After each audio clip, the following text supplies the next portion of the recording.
Bienvenidos a otro episodio del Retake, otra maravillosa conversación, y vaya que la de hoy es realmente maravillosa.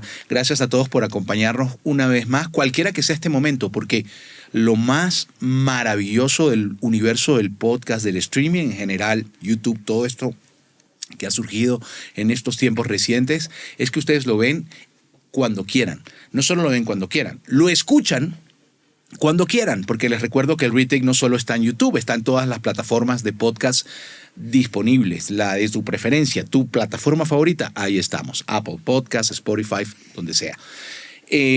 Muy contentos con el episodio de hoy, así que bienvenidos a un nuevo episodio cargado de mucho conocimiento. Oye, yo les quiero decir algo, hoy es un episodio muy especial. Mi invitado de hoy, yo creo que cuando se habla de la actuación de voz en todos los términos, en todo el universo de la actuación de voz, dígase doblaje, dígase publicidad, voz de marca, voz de caracterizaciones para publicidad, audiolibros, narraciones de documentales, todo el universo de la actuación de voz. Mi invitado de hoy es no solo camina con una sabiduría tremenda, una experiencia y una historia tremenda, sino que es uno de los principales referentes en América Latina.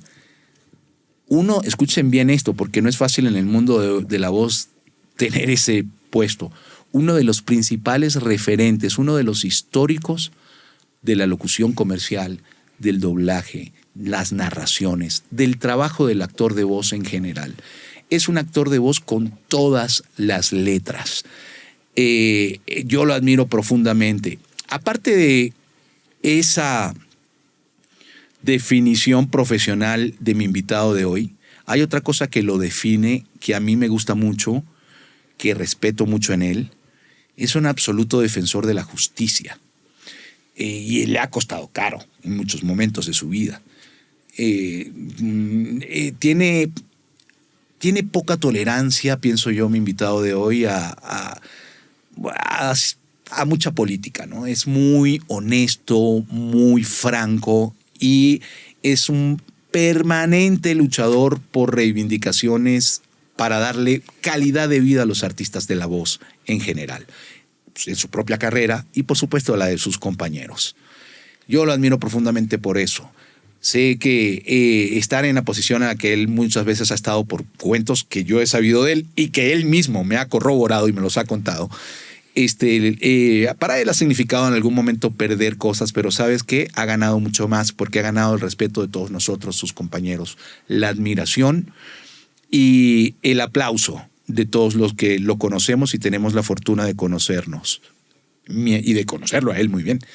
Mi invitado de hoy es mi amigo Carlos II.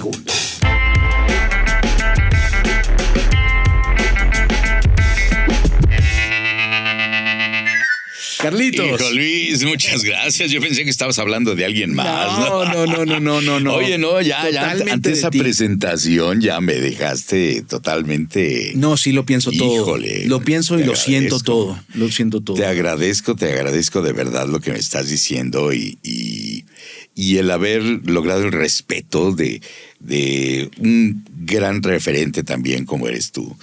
El haber logrado que se conociera un poco acerca de mi persona, como ser humano, porque una cosa es lo que hago y otra cosa es lo que soy. Sí. Y a veces se entremezclan lo que eres y lo que haces. Sí. Entonces, pues te agradezco mucho de verdad todo lo que has dicho de mí, y sobre todo me llena de satisfacción el saber que alguien como tú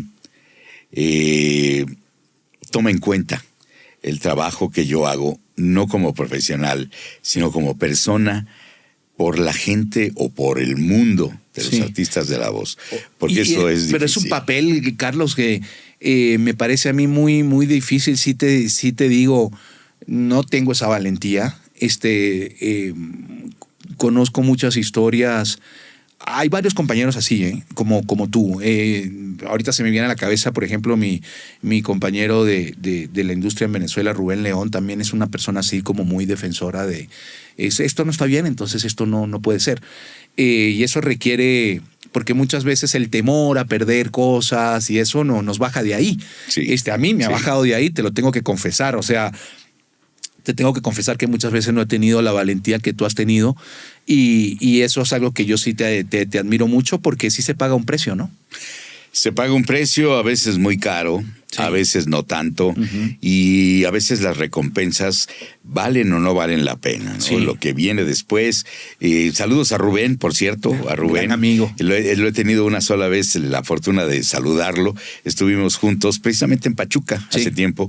Estuvimos ahí, lo conocí, se acercó y ya nos saludamos, muy agradable, muy simpático. Sí. No he tenido la fortuna de topármelo otra vez en alguna convención como contigo, que Sí. ahora hemos estado coincidiendo Sí. más De hecho, nos vamos a recurrentemente. Pachuca. Nos vamos a ahorita. Pachuca los dos. Sí, sí, sí. Entonces, y nos acabamos de ver hace poquito en La Mole. en La Mole. Nos fuimos Y bueno, entonces siempre es un gusto, fíjate. Sí. Siempre es un gusto saludar a gente con la cual tú empatizas. Sí. Gente con la cual de repente tienes muy buena vibra. Sí. Hay gente con la que de plano los he conocido y nos saludamos y Sí, ya está ahí, sí. ¿no? Y hay gente a la que no respeto tampoco, no voy a decir nombres. Claro. Gente a la que no respeto en este medio precisamente por las cosas chuecas. Y claro. Y bueno, si nos llegamos a encontrar cortésmente. Educación y ya. Cortésmente lo ignoro. ¿Sí?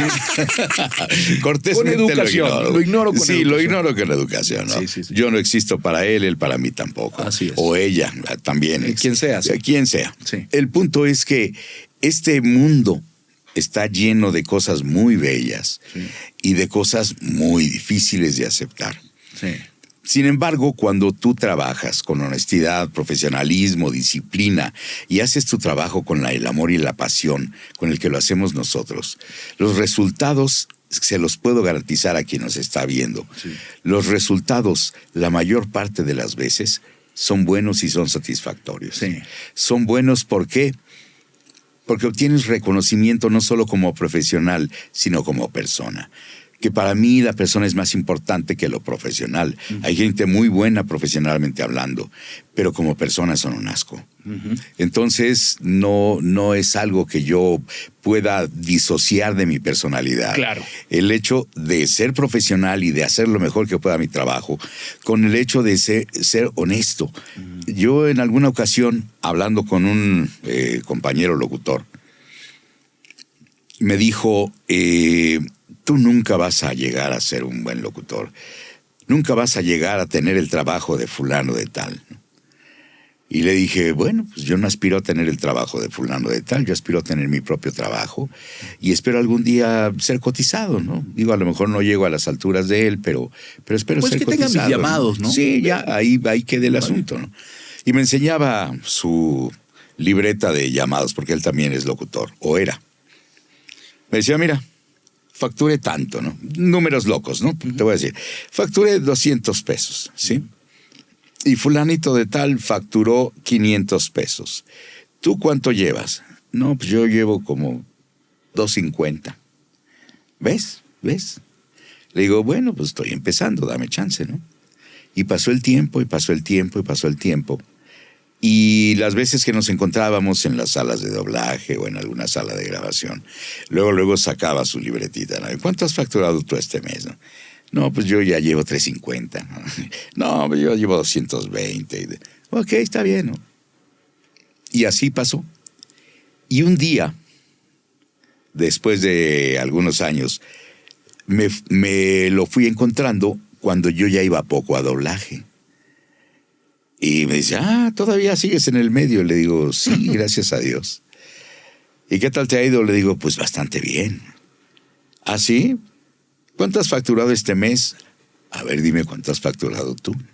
Sacó, 230. Le digo yo, 600. ¿Cómo cambió la película? Claro. No, se abrió los ojos. ¿Qué? Le digo, gracias a Dios. Sí, gracias a Dios. Sí.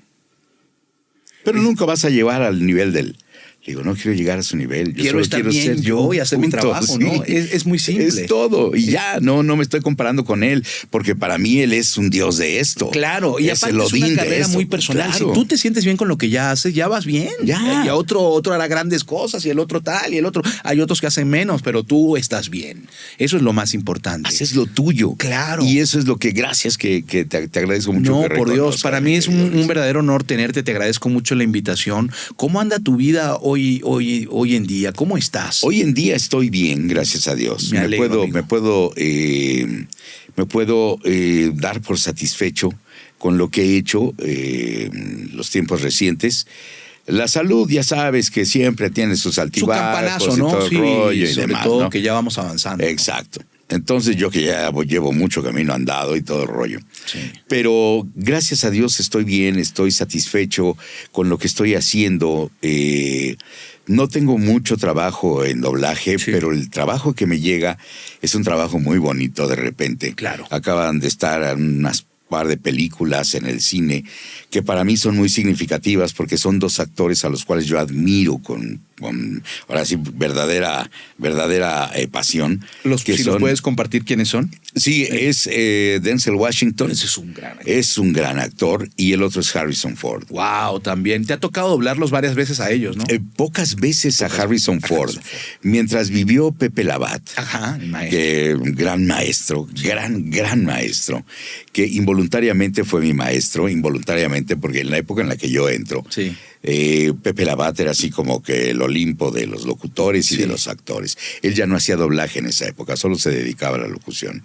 Yo hacía doblaje y empecé a entrar en la locución también. Y yo las veces que lo vi trabajar, yo decía, ¿cómo le hace este señor, no? Uh-huh. Porque llegaba nada más, se sentaba o de pie, se ponía su texto en el atril y decía, vamos a grabar. Sí, ¿cómo no? Graba. No había leído el texto. Y se lo aventaba con sus puntos, con sus comas, increíble. Toma uno. Eso toma es un conocimiento dos, del ritmo muy grande, ¿no? Y de cómo deben sonar las cosas. Y además de cómo leer. Cómo leer. Adelantado. Adelantado, sí. Porque si vas leyendo adelantado, te vas dando cuenta de que hay algo que arreglar. Sí. Y él al vuelo arreglaba las cosas. Sí. Otro al que vi hacer eso, en paz descanse también, un gran actor, Enrique Rocha, actor de telenovelas y todo eso, también una voz impresionante, una vocesota así que hablaba y ¿cómo estás, malandrín? Le decía a mi papá, era muy amigo de mi papá, actor de cine y de televisión y todo el rollo, y también locutor. Entonces, yo un día llegué a grabar un video a una empresa, que era la primera vez que yo grababa videos en esa empresa, porque me gusta mucho la narración, ya sea corporativa, ya sea de documentales, audiolibros. A ti te gusta todo lo que tiene que ver con la interpretación de voz, ¿no? Todas las áreas. Me fascina todo eso, ¿no? Claro. Y cada vez que me presentan algo nuevo como un reto, ¿cómo que de noche no, si hasta de día se puede? Exactamente. Y entonces le entro al quite. Y yo llegué ese día a grabar por primera vez con esta empresa. Y él estaba ya antes que yo, entonces ya me presentaron, Enrique Rocha, y le dije, ¿cómo está? Le digo, oiga, yo sé que usted es amigo de mi papá. Ah, sí, ¿quién es tu papá? Le digo, es el periodista Carlillos. Ay, ese malandrín, que no sé qué. Y ya me contó que se decían malandrines el uno al otro. Hola, malandrín, sí. ¿Cómo estás, malandrín? Tu padre era periodista y cubría la fuente de cine, De ¿no? cine, de espectáculos básicamente, pero principalmente el cine. Eso quiere decir que tú desde tu temprana infancia estás muy cerca de este medio. Yo estuve metido en el cine, en los estudios, en los foros cinematográficos y en los teatros y todo eso desde niño. Estudios Churubusco, esos lugares así. De los icónicos, Churubusco, los Azteca, los San Angelín. Yo iba con mi padre a esos estudios. Cuando Televisa no era Televisa, era Telesistema Mexicano. Y era Televicentro originalmente el lugar. Entonces ahí es donde yo iba con mi padre, me llevaba de niño. Y ahí conocí a gente como Pedro Armendáriz o como María Félix o como Cantinflas, que eran los grandes amigos de mi papá, o los hermanos Soler, que luego, aquí te diré una anécdota. Mi padre tenía una habitación como de este tamaño, donde estamos aquí en el estudio, tenía una habitación que estaba adornada con objetos mexicanos. Tenía máscaras, gobelinos, estatuillas, figuras arqueológicas y todo el rollo. Muchas cosas mexicanas, un árbol de la vida y demás, ¿no? Barrilitos que le regalaba un muy amigo suyo, unos barrilitos de madera. Y botellas que le regalaba, tenía un gran amigo que era en aquella época don Francisco Javier Sauza, el que era dueño de Tequila Sauza. Le regalaba unas cosas y le mandaba de pronto obsequios de tequilas nuevos y demás y todo. Y entonces sus amigos del cine llegaban ahí a echarse sus copas, ¿no? Claro. Llegaban a ponerse unas guarapetas buenas de casa, ¿no? Del tiro me provocó un, qué sé yo, un Don Julio 71 bien frito. No, hombre, calla boca. Don Julio Mira, mi papá le gustaba mucho el tequila, pero el tequila joven. Él decía, yo prefiero el tequila joven más que el añejado.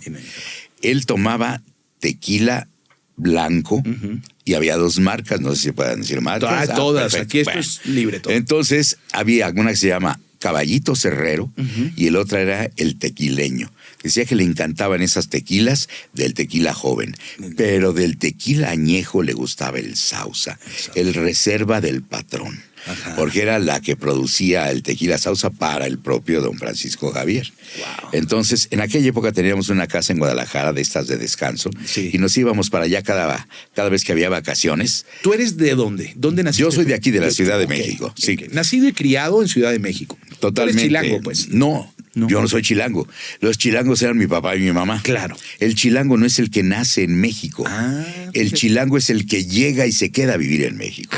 Ya entiendo. Ese es el chilango. El importado, pues. Exactamente, digamos. el adoptado. El adoptado. ¿No? Mi mamá era de Guadalajara, Jalisco, y mi padre era de Parral, Chihuahua. Entonces, los dos llegaron a vivir a la Ciudad de México desde muy chicos. Mi papá llegó a la edad, creo que de 7 años, una cosa así.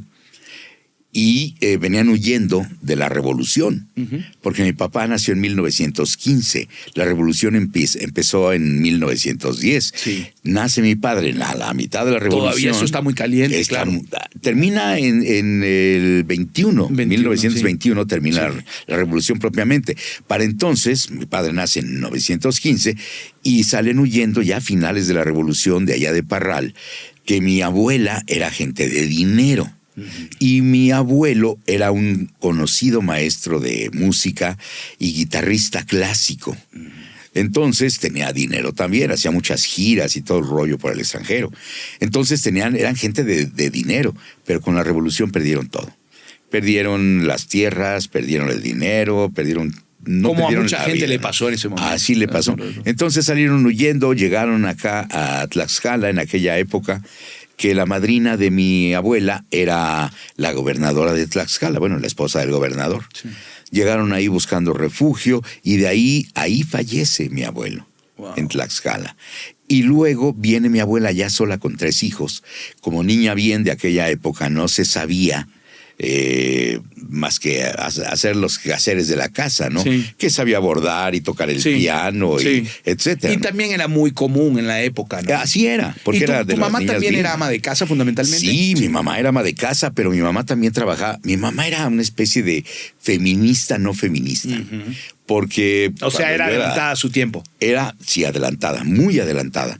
Porque mi mamá andaba en movimientos de política y de sindicalista y todo el rollo. Ella trabajaba como contadora. Entonces trabajaba en empresas distribuidoras de películas, en Universal, trabajaba en Rank, trabajaba en Paramount, etcétera, en la parte contable de las empresas. Pero pertenecía también a un sindicato, el Sindicato de Trabajadores de la Industria Cinematográfica. Entonces, mi padre, periodista, conoce a mi mamá, que mi mamá quería ser actriz. Mi mamá era muy bonita. Entonces yo salía a mi papá. Pues viejo le hubiera salido a mi mamá, hubiera salido galán. Pero yo salía a mi papá, soy igualito a mi papá. Entonces, ¿cuántos son ustedes? Somos 3 hermanos. 3 hermanos, ok. Yo soy el mayor. Luego sigue mi hermana. Actualmente mi hermana vive en Bélgica, está casada. Qué bella y se fue a vivir allá. No sé si la has ido a visitar. No conozco Bélgica. Tienes que ir. Conozco muchos lugares de Europa, pero no conozco Bélgica. Es hermoso Bélgica. Me ha dicho mi hermana. Entonces me dice, ven hermano, acá es muy bonito y todo. Sí. Me dice, hasta te puedes a lo mejor a quedar a vivir por acá haciendo lo que haces, pero acá en Bélgica. Sí. No conozco Bélgica, conozco muchas partes, Sí, conozco te va a gustar. Austria, conozco Francia, Sí. Italia, España, Inglaterra, varios países, Suiza, etcétera. Sí. Pero no conozco Bélgica. Te va a gustar, te va a Me gustar. dice mi hermana que es hermoso. Hermoso. Bueno, pues ella vive allá actualmente. Ok. Y mi hermano, que es el menor, vive en Cancún. Ok. Ahí sí conozco. Sí, claro. En Cancún conozco. Bueno, y entonces... Tu madre quería ser actriz. El conoce hecho es con que tu padre. mi madre trabajaba ya en el cine, estaba empezando a hacer pequeños papeles, y mi padre, periodista de cine, conoce a mi mamá y la ve y dice, me enamoré en cuanto la vi. Y mi mamá dice, ay, no, qué hombre tan feo, que no sé qué. A mi mamá no le gustaba a mi papá. Claro. Pero mi papá era tan caballeroso y tenía tanta labia, mi padre, que logró que le aceptara una salida. Claro. Empezaron a salir, mi mamá con la plática de mi padre y todo esto, y cómo la trataba y demás, se fue enamorando de él. Es que- y acabaron casándose. Es que yo digo, nomás déjenme hablar. Sí, sí. Denme un Como ratito. dicen, verbo mata carita. Claro. Meto barba, no, cartera mata carita y verbo. Hay uno que dice verbo mata carita y hay uno, en Venezuela hay uno que dice chequera mata galán. Ah, sí, chequera Los que mata tienen- carita. Exacto, sí. Entonces eso es bueno. Sí. El caso es que se casa con mi papá y bueno, ya fuimos 3 hijos. Pero el punto clave de esto es mi mamá era sindicalista, se metía en la política, una tía también hermana de ella que se querían mucho y todo esto, siempre andaban juntas, también andaba metida en esos asuntos que sí con la Cámara de Senadores y la de Diputados y que por aquí, por allá. Y además trabajaba. Mi mamá se levantaba a las 5:30 de la mañana, todos los días, a preparar el desayuno para toda la familia y después le avisaba a mi papá, ya levanta a los muchachos para que se arreglen y se vayan a la escuela. Y mi papá se encargaba de mi hermano y de mí y nos metía a bañar y nos arreglaba y nos vestía. Y mi mamá se encargaba de mi hermana. Teníamos en la casa, tenían el baño de mujeres y Sí, el baño de hombres, ¿no? Entonces, mi mamá desde esa época se levantaba y a las 8 de la mañana entraba a trabajar ella. Entonces se iba a 7:15, después de que dejaba a mi hermana en el transporte escolar, ya se iba mi hermana a su escuela. Mi papá nos llevaba a nosotros a la escuela y mi mamá se iba en su coche a trabajar. Y entraba a las 8 de la mañana. Terminaba de trabajar y regresaba a casa a las 3:30 de la tarde aproximadamente a darnos de comer a todos. Llegábamos, ya estábamos nosotros ahí en casa, mi papá iba por nosotros, el transporte traía a mi hermana, mi papá ya recogía a mi hermana cuando la llevaba el transporte a la casa, mientras en el Inter mi mamá se iba a trabajar a lo suyo y mi papá se iba a reportear a los estudios, ya sea de cine, Era ya una sea de familia televisión. muy dinámica. Muy dinámica. Y con una rutina bien Bien establecida. establecida. Sí. Y mi mamá de repente decía, se despertaba una mañana de un sábado y le decía a mi papá, oye, se me antojó que nos fuéramos a Acapulco. Sí, mi reina, le decía a mi papá, le decía a mi reina. Sí. Sí, mi reina, nos vamos a Acapulco. Ok, y nos íbamos a Acapulco. Y si mamá decidía cambiar la sala, le decía a mi papá, oye, Carlillos, voy a comprar una sala. Y compraba la sala, ¿sí? Y mi papá no se molestaba porque ella comprara la sala, porque mi papá había comprado el comedor, etcétera. Era una pareja tan futurista. hermosa. O sea, Sí. si te pones a ver dentro de la estructura y más, con todo respeto, más en México, que es un país con unas tradiciones Sí. bien... Muy machista, digámoslo ya, con sus letras. Lo dije, exacto. Muy machista. Gracias por decirlo, tú Sí. que tienes más derecho que yo a decirlo. Tu familia ya a mí se me hacía más con una dinámica de familia neoyorquina, así como, no sé, con mucho, de Sí. muy avanzada mentalidad. De muy avanzada mentalidad, muy liberales en ese aspecto, Eso. pero muy conservadores en otros. En otros. Mi mamá era muy de la iglesia, Sí. pertenecía a las damas vicentinas de la parroquia en donde vivíamos. Mi padre la ayudaba en todo lo que ella le pedía para colaborar con las damas de San Vicente de Paul, de Paul, San Vicente de Paul, decían otras de Paul. Sí. Mi padre la ayudaba en todo eso. y conseguía artistas, actores que colaboraran con los proyectos que hacía mi mamá para conseguir fondos para la parroquia. Sí. Pero todo esto lo hacían de común acuerdo. No había de que uno le ordenaba al otro y de que uno se imponía con el otro. No, ahí trabajaban juntos como una pareja y yo crecí con eso. Yo crecí viendo esa pareja dinámica, esa pareja que se amaba profundamente, esos padres maravillosos, porque mucha gente luego no tiene recuerdos buenos de sus padres. Yo no te recuerdo nada malo de mi padre. Claro. Nada. Sí era estricto, sí me llegó a dar alguno que otro cinturonazzo. Se estilaba, porque ¿no? sí, se estilaba en A aquella mí época. también me dieron, Y zócale me daba con el Sí, cinturón. a mí Y también me cuadradito, luego. Sí, no, totalmente. Pero yo creo que mi padre era tan inteligente y mi madre tan inteligente, los dos, que llegaban a acuerdos muy fácilmente y ninguno prevalecía sobre el otro. Ninguno prevalecía sobre el otro. Qué bonito. Era un matrimonio muy padre. Y mi madre se retira primero, se jubila primero de trabajar. Mi padre siguió trabajando hasta ya como los 80 años, porque le encantaba su trabajo y siempre andaba metido en los foros de cine, en los foros de tele, en el teatro, etcétera. Andaba en todas las partes. Fíjate algo, Carlitos, perdón que te interrumpa, pero hay una pregunta que nosotros aquí recurrentemente hacemos, que es en tu temprana infancia o adolescencia. Yo creo que es que la pregunta es más que obvia en tu caso. Yo siempre pregunto, ¿en qué punto tú te diste cuenta que la interpretación iba a ser tan protagónica en tu vida y que eso te jalaba, ¿no? Como un imán? Eres la primera, bueno, casi muchos de nosotros, todos venimos, mi hermano mayor, por ejemplo, gran actor de doblaje también, y yo entonces lo acompañaba cuando yo era pequeño a los estudios, y así hay muchas historias, pero lo tuyo ya viene también de casi prácticamente de linaje familiar, ¿no? Sobre todo de papá y mamá. Entonces, es una pregunta hasta retórica, pero sin embargo, pues alguna historia tiene que haber. Cuando Carlos II dice, bueno, yo soy un niño que he crecido en los estudios y he crecido rodeado de artistas al punto de conocer a verdaderos íconos culturales como Cantinflas y muchos otros, Pedro, todos estos que has nombrado, María Félix, imagínate. Pero ¿en qué punto tú dices, yo también quiero esto para mí, ¿no? ¿Y a qué edad? ¿Y cómo pasa eso en el niño Carlos II? No pasa. Yo de niño, nada. ¿Ah, no? No.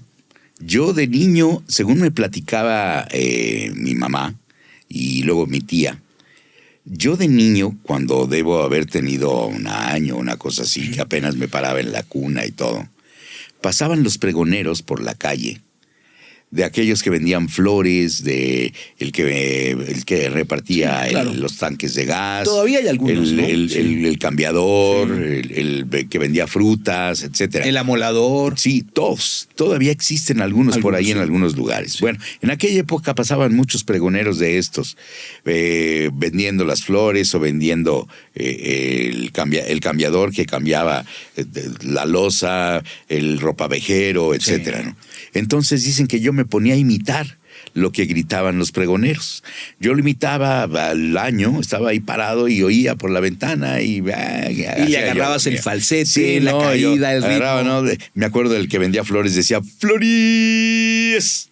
¡Floríes! Y entonces yo lo hacía de niño, decía el Floríes. O el sombrero, zapato, ropa usada que venda. Pasaba así el que compraba, sí, la ropa usada esas y todo eso. ¿no? Sí. Esas cadencias. Bueno, yo lo imitaba. Pero ya que crecí, yo era muy tímido. A mí me invitaban a hacer cosas familiares así, porque a mi tío Poncho, hermano de mi mamá, que era médico, pero le gustaba mucho la cosa de andar filmando a la familia y todo eso. Gracias a él tenemos testimonios familiares muy antiguos, wow, que gracias a mi tío en una época donde no se documentaba así. No, ahora ya hay cámaras de video por todos lados. Teléfono, ¿no? Sí, no, en aquella época mi tío tenía su camarita y filmaba con su camarita y luego ya revelaba la película y le ponía letreros y tal. Era un cineasta que nunca llegó a ser cineasta, pero era muy bueno, mi tío. Pero él se dedicó a la medicina por darle gusto a sus padres, a mis abuelos, que ellos querían tener un profesional en la familia de la medicina. Mi mamá y mi tía se dedicaban a la parte contable. Pero mis tíos, todos los hermanos de mi mamá, todos eran músicos. El mayor era trompetista, el que seguía era trombonista, el otro era clarinetista y saxofonista, el otro era baterista, y el único que no tenía inclinación por la música, pero sí tocaba el piano. Mi tío Poncho tocaba el piano, pero se dedicó a la medicina y fue un estupendo, un extraordinario ginecólogo y obstetra. Se fue incluso a los Estados Unidos a estudiar y todo esto. Extraordinario médico. Bueno, pero de mi parte yo era muy tímido. Y entonces yo no quería luego participar en todas estas cosas que hacía mi tío. Y yo no. A mí me daba pena contestar el teléfono cuando tenía como 14 años. Imagínate, a ese nivel de timidez. Así, no contestaba yo el teléfono porque no conocía yo con quién iba a hablar. Claro. Entonces yo me daba pena hablar con alguien a quien yo no conociera. Así pasó mi infancia, siendo tímido. Claro que conocía yo a toda la gente que iba a los estudios y todo eso. Claro. Yo ahí conocía a mucha gente.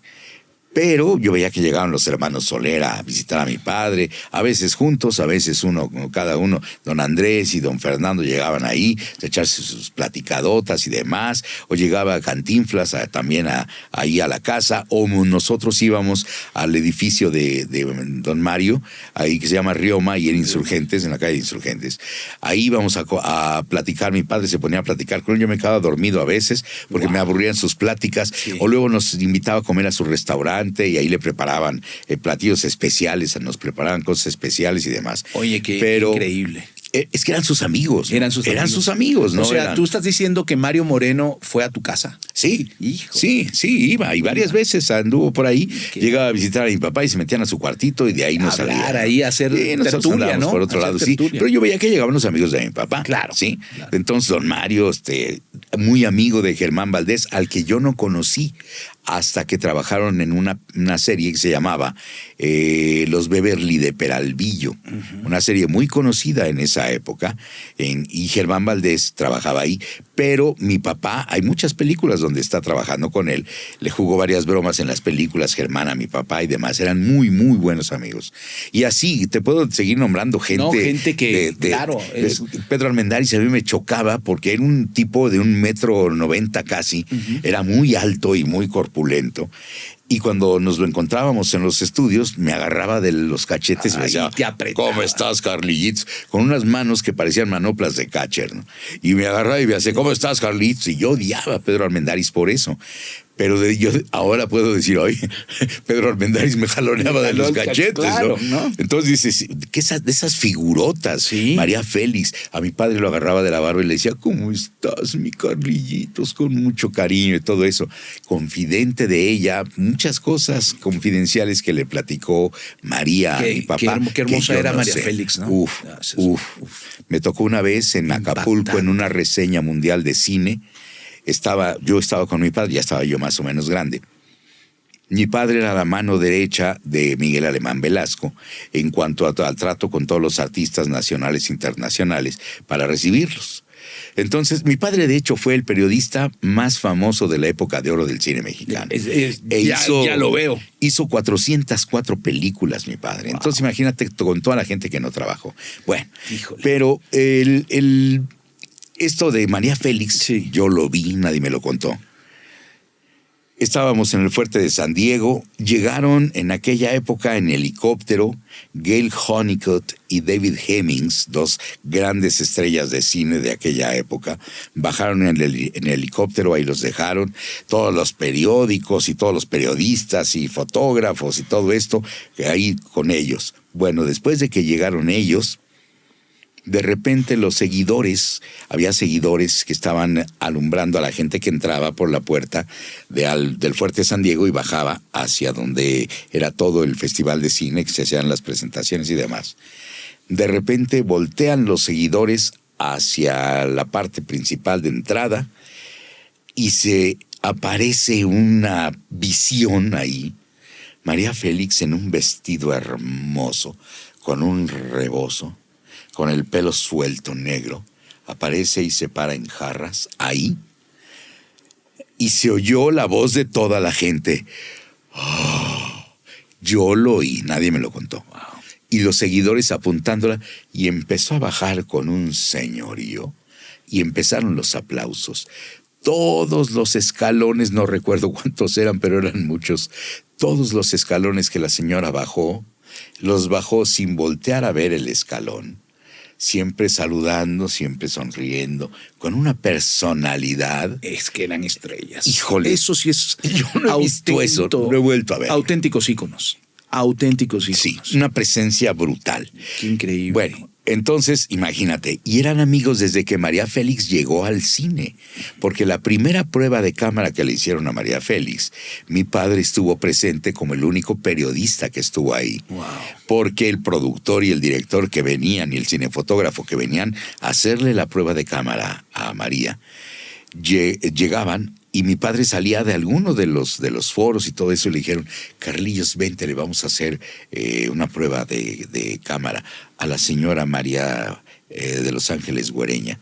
Y entonces mi padre la vio y le dijo, señorita, yo no sé si usted sepa actuar, pero le puedo vaticinar que usted va a ser la estrella más fulgurante del mundo cinematográfico mexicano. Y no se equivocó. Porque así es la máxima figura. La bautizó, pero de plano, ¿eh? Oye, Carlos, tenemos que hacer la primera pausa de este maravilloso episodio. Nunca me había tardado tanto en hacer una primera pausa, pero es que estas son historias, estamos creando verdaderamente un documento con esta entrevista a Carlos II. Y fíjense que todavía no hablamos de la carrera de Carlos II. Dios mío, no sé cómo voy a hacer yo para administrar este episodio.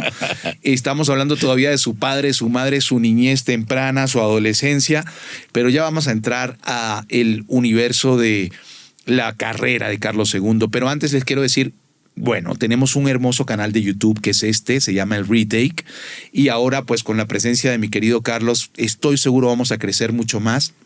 Los invito a que se suscriban, los invito a que compartan el episodio para que más gente se entere y escuche lo que estamos haciendo. ¿Qué estamos haciendo? Estamos documentando, armando una videoteca, estamos registrando la historia del doblaje latinoamericano a través de sus principales exponentes, a través de los verdaderos protagonistas de la industria. Los verdaderos protagonistas de la industria no son los estudios, son los actores, los que hacen las voces con las que ustedes han crecido.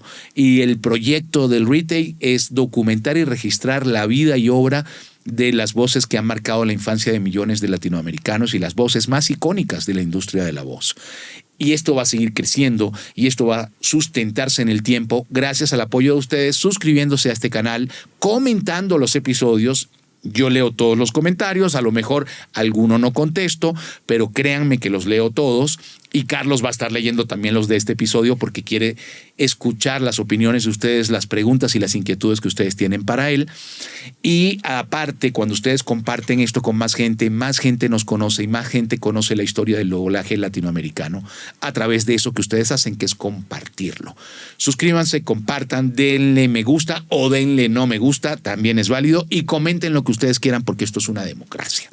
Y también tenemos nuestro Patreon. ¿Qué es el Patreon? Es una plataforma que nos permite a nosotros sustentar este proyecto. La gente se suscribe, Carlos, nos da un aporte económico mensual para la producción y para el mantenimiento y la sustentabilidad del proyecto a lo largo del tiempo y poder nosotros ir de país en país, porque no solo está en México la historia del doblaje latinoamericano, hay que ir a hacer episodios en Venezuela, hay que ir a hacer episodios en Colombia, hay que ir a hacer en Argentina y en Chile, ¿no? Chile, que son, digamos, las principales industrias. Sí, actualmente Perú también está incursionando en esto. Exactamente, Perú. Muchos países. Y hay muchos países, y ahora con la grabación remota, pues muchísima más gente. Hay actores de doblaje en toda Latinoamérica y ellos también tienen que ser escuchados y ustedes también tienen que conocer sus historias. Así que suscríbanse a nuestro Patreon, ahí tenemos varios planes, aquí está toda la información y continuamos con mi amigo Carlos II.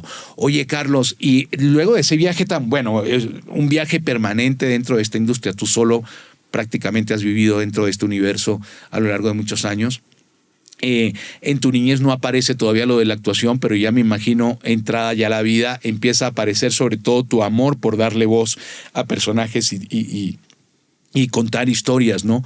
¿Cómo son tus primeros acercamientos con el mundo de la actuación de voz, digamos que no se llamaba así en esa época, ¿no? Eran o locutores o actores de doblaje, o sea, no nos decían, a nadie le decían, eres artista de la voz, ahora te dicen, hay nuevos términos que me gustan mucho, pero son más recientes, ¿no? ¿Cómo empiezas tú, cómo te adentras en esta industria? Y aparte de cómo te vas adentrando, porque muchas veces los padres artistas decimos, ay, qué bonita es nuestra carrera y todo, pero cuando un hijo se va a meter en esto, a veces es como que, ay, porque no todo el mundo le va bien en esto. Entonces siempre es como que, y no te gusta otra cosa, esto no es fácil. Me gustaría un trabajo formal. Sí, esto no es fácil. ¿Cómo fue manejar eso con tus padres y cómo fue ese despertar del artista, no? Pues mira, yo, mi carrera primigenia, lo primero que hago yo, lo que estudio realmente como una carrera para dedicarme a... Mucha gente pensaba que yo me iba a dedicar igual al periodismo, pero como yo era tan tímido, no quería dedicarme a eso. Y decido estudiar publicidad. Claro. Estudio la carrera de licenciado en publicidad. Claro. En la época en la que yo andaba buscando estudiar la publicidad, no existía una carrera de publicidad como tal. Existían dos carreras que eran Ciencias y Técnicas de la Información y la otra era la carrera de Comunicación. En dos universidades, una era la Anáhuac y otra era la Ibero, aquí en México. Y en la UNAM existía una cosita pequeña, pero estaba muy relacionado con filosofía y letras, y no era lo que yo buscaba. Entonces, me dicen por ahí alguien en algún momento, no sé quién exactamente, que había una escuela que se llamaba Instituto de Mercadotecnia y Publicidad, pero la carrera de 1 año, era muy chiquita. Pero había otra escuela que se llamaba Escuela Técnica de Publicidad, que dependía de la Asociación Nacional de la Publicidad. Entonces yo voy a averiguar ahí a esa escuela, a ver qué tal estaba la carrera. Eran 3 años de una carrera técnica, pero estaban implementando, ya estaban buscando la forma de hacerlo licenciatura con 2 años más. Entonces decido meterme a estudiar ahí, en la Escuela Técnica de Publicidad, la carrera técnica, y cuando ya estuviera la licenciatura, completar ya con la licenciatura. El caso es que estudio los 5 años de la licenciatura en publicidad y me empiezo a dedicar a eso, me empiezo a dedicar a la publicidad. Trabajé en varias empresas, trabajé en el House Agency de Televisa, trabajé en Cinevisión de México, trabajé en varias empresas. Había una que me gustó mucho el trabajo, que era Procinemex, Promotora Cinematográfica Mexicana. Era una empresa que tenía capital privado y capital del gobierno, en donde se hacía publicidad para películas. Entonces fue la primera vez que yo tengo ya contacto muy cercano con el cine. Pero cuando yo estaba estudiando la carrera de publicidad, mis compañeros me decían, oye, no, tú presentas la campaña porque tú tienes voz de locutor. Y entonces me mandaban a mí por delante para que yo presentara con los sinodales nuestras campañas de cada 6 meses. Cuando llegaba cada semestre, presentábamos una campaña y entonces me mandaban ellos a mí porque yo era el que tenía la voz de locutor. El video de presentación, pues ¿no? Sí. Exacto. Entonces, pues yo era el locutor, ¿no? Y yo hacía los comerciales y yo hacía todo porque yo era el que tenía voz de locutor. Exacto. Y entonces, así es como empiezo yo a quitarme el miedo, la timidez de hablar con la gente, de pararme frente a un público, los sinodales sobre todo, que eran los que juzgaban nuestro trabajo, y entonces ya me paraba yo ahí, ya decía yo, bueno, pues vamos a presentarles ahora esto y esto, y ya ahí le empecé a perder el miedo. Bueno, termino la carrera, pero para esto yo quería encontrar trabajo para pagarme la carrera. Entonces encuentro trabajo vendiendo espacio en una revista de deportes que se llamaba Arena de Box y Lucha. Entonces yo encuentro el trabajo, mi primer trabajo a los 17 años ahí, lo encuentro vendiendo espacio. Y me empiezo a conectar en el mundo de la publicidad más o menos, pero no era propiamente la publicidad, yo vendía espacio publicitario. Bueno, entonces desarrollo ahí un tiempo el trabajo y demás, y luego empiezo a trabajar en diversos lugares que tenían que ver con la publicidad, pero de pronto me quedo sin trabajo y me dice mi papá, ¿qué pasó? ¿No has encontrado? No, le dije, no encuentro trabajo ahorita, estaba yo estudiando, tenía que ser de medio tiempo. Y entonces me meto a la publicidad, Me meto a buscar chamba y no encuentro.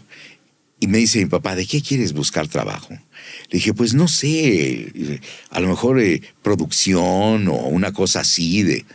Estoy estudiando y tengo que ver con televisión y cine. Claro. Me dice, te voy a enviar con un amigo mío que es productor de teatro. Y están produciendo ahorita una obra que se llama Amor sin Barreras, con Gualberto Castro, María Medina, Luis Tornel, eran los estelares. Y entonces me dice, te voy a mandar ahí. Ve a ver a Rubén Broido. Ok, y me voy a buscar al señor Broido, ya con mi padre, ya con le la había venia hablado. de tu padre, sí, exacto. y ya le había hablado al Contacto. señor Broido. Entonces ahí voy a buscarlo. Cuando llego yo al teatro donde estaban ensayando, no estaba el señor Broido ahí. Había salido, pero iba a regresar. Y entonces una persona que estaba ahí me dice, ¿a quién buscas? Le digo, al señor Broido. Ah, acaba de salir. ¿Para qué lo necesitas? Es que ando buscando trabajo. Ah, andas buscando trabajo, vente. Y entonces me lleva este señor a un salón de ensayos. Uh-huh. Y ahí en el salón de ensayos había un montón de bailarines. Y yo dije, ¿por qué me trae aquí, no? Me dice, apréndete la coreografía y ahorita regreso. Y me deja ahí y se va. Andaba movidísimo. Y entonces, oiga, pero yo no bailo, ¿no?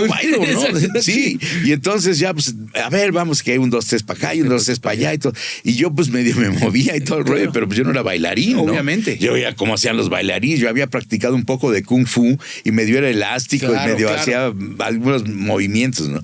Y entonces cuando regresa el señor me dice, ¿cómo te fue? Le dije, pues es que no, yo no vine por esto. Yo no sé bailar y todo. ¿Tantas? Y yo había tenido un coro en la iglesia, en la parroquia en la que yo estaba, en la parroquia de la Piedad. Le digo, sí, vente. Oiga, pero es que ven, te voy a llevar con los cantantes. Y me lleva a otro salón de ensayo con los cantantes y el pianista. Y me dice, ahorita regreso, ya no tarde el señor Broido, pero ahí que el maestro te ponga algo y cantas. Y se salió. Y yo, como de película de enredos. Claro, ¿no? increíble. Me deja ahí y me dice el pianista, ya que me toca mi turno, pasaron 2 o 3 personas, me dice, ¿qué traes puesto? Le dije, ¿cómo que qué traigo? Sí, ¿qué vas a cantar? No, pues no traigo puesto nada. ¿Qué canción te sabes? No, pues pues la rondalla de Saltillo, ¿no? ¿Cuál es? No, pues es en esta noche clara de inquietos luceros, lo que yo te quiero, te vengo a decir. Dice, ok, a ver, deja ver. Agarro tu tono y todo el rollo. Total, canto ahí la rondalla. Y estaba ahí en ese salón de ensayos un muchacho llamado Germán Pliego. Me escucha y me dice, Germán, en paz descanse, ya falleció muy joven. Se me acerca y me dice, tú no eres cantante de comedia musical, ¿verdad? Le digo, no. ¿Qué haces aquí? Le dije, estoy buscando trabajo. ¿De qué? En producción. Ah, dice, no, pues te trajeron con los... Dice, sí, pero yo no busco trabajo en la obra. Como yo busco trabajo en la obra, pero con la parte de producción detrás. Y me dice, te acabo de oír cantar. Tienes voz grave. Yo estoy montando El Hombre de la Mancha y necesito cuerda grave para los cantantes. Entonces, para ese entonces, yo ya había empezado a trabajar en algunas películas, haciendo algunos papeles pequeños. Como actor. Como actor. Ya mi padre me había dicho, échate algo en lo que encuentras trabajo, haz algo de llamado, claro. Exacto, y ahí jalas algo de dinero, ¿no? Sí. Me inscribió en la ANDA y todo el rollo y demás. Bueno. Entonces yo ya tenía cierta experiencia como actor de cine. Tenía cierta escena, ¿no? Manejo de... Sí, exacto. Había trabajado en cine y en televisión, haciendo cositas pequeñas. Pero cuando llego ahí, me dice él, necesito la cuerda grave. No tienes que bailar en esta obra del Hombre de la Mancha. Te estoy pensando para uno de los arrieros y no tienes que bailar mucho. Es una pequeña coreografía muy fácil y nada más te tienes que aprender las canciones que se cantan. Y yo, bueno, dice, es más, te ofrezco trabajo como asistente de producción. Eres mi asistente de producción. El personaje. Y interpretas el personaje. Dije, bueno, pues no está mal el asunto. Y entonces me puse a ensayar la obra del Hombre de la Mancha con Germán Pliego, que él estaba dirigiendo y era el que hacía a Sancho Panza. Claro. Bueno, cuando me subo la primera vez al escenario, en la primera función que dimos, me subí al escenario, hice mi papel, todo el rollo, la gente aplaudió. A mí el chip se me volteó. Ahí fue donde yo dije, ¿qué es esto? ¿Qué es esto? Esto quiero hacer toda mi vida. ¿Qué estoy haciendo yo en otro lado? Esto es lo que quiero hacer el resto de mis días. Soy actor. Me di cuenta pero así, Qué en bonito, esa función. porque ¿no? fíjate que fue... Es bien cinematográfica tu historia. O sea, porque llegaste por un lado, te pusieron en uno, te pusieron en otro, casi como que la vida te fue probando, o sea, o qué sé yo, alguna divinidad Sí. y te puso ahí en ese spot, en ese punto del escenario, el público, y se genera esa sensación que te dice, es aquí. Este es tu lugar.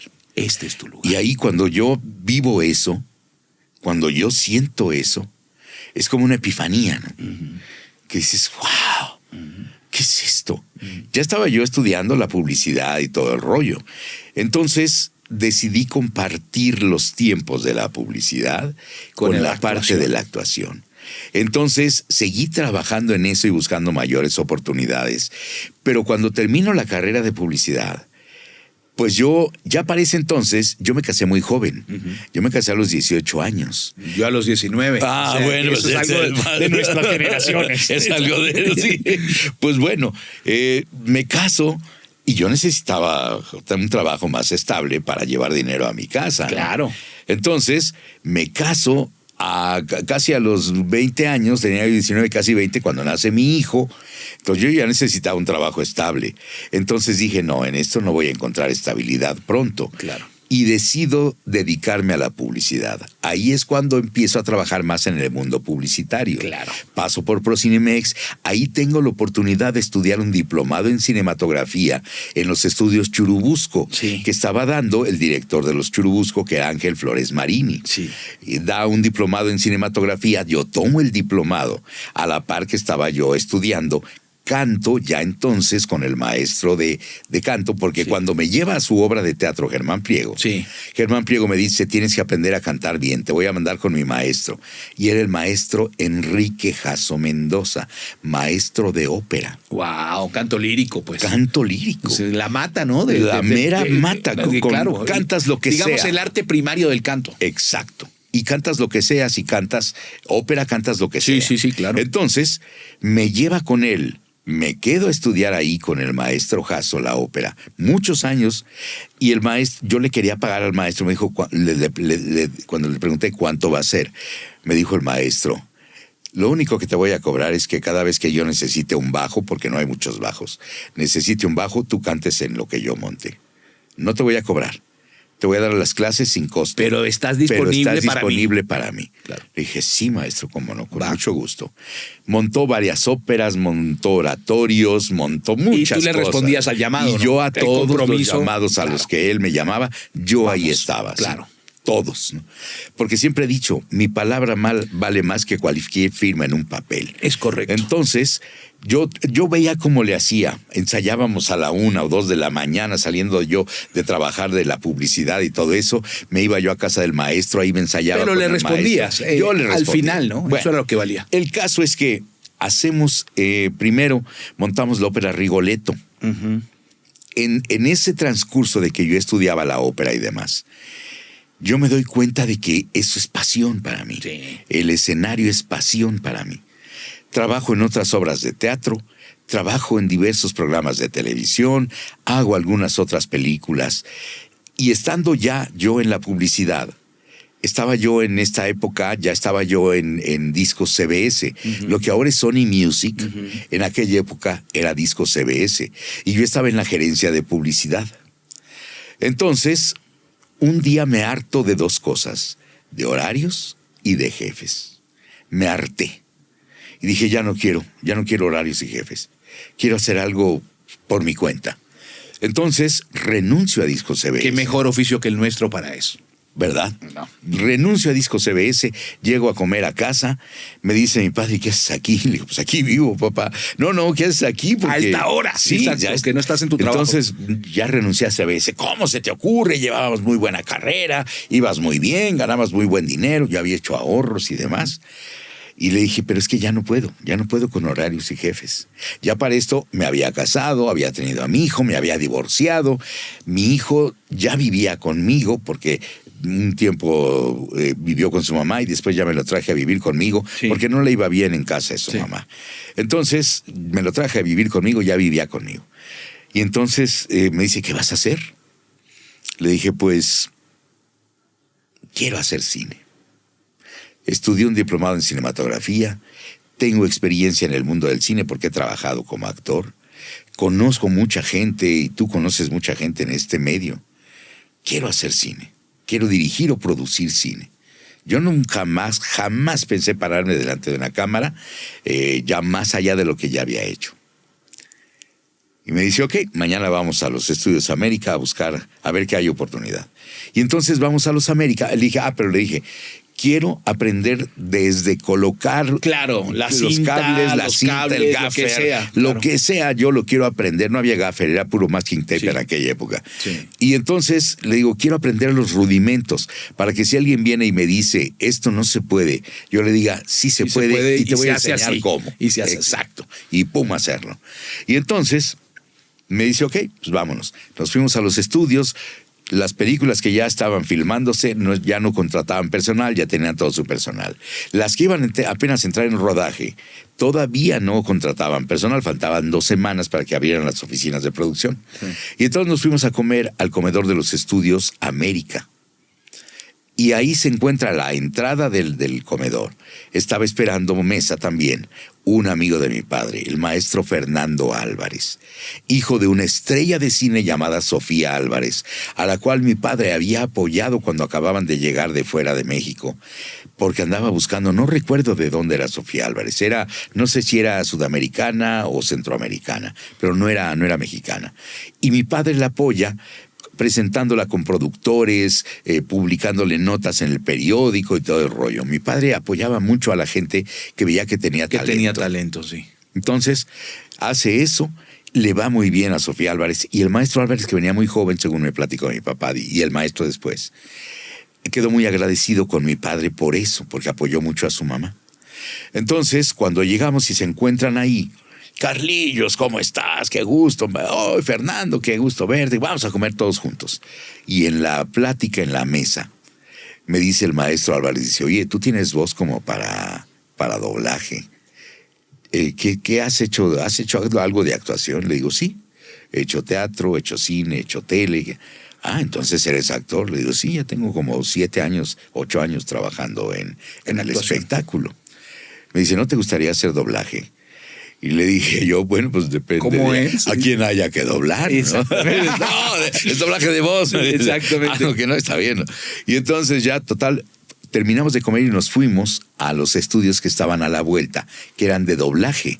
Wow. Eran unos estudios de unos amigos también de mi padre, que eran la familia Candiani. Candiani, claro, histórica familia, todavía está en la industria. Raúl y Enrique Candiani eran amigos de mi padre.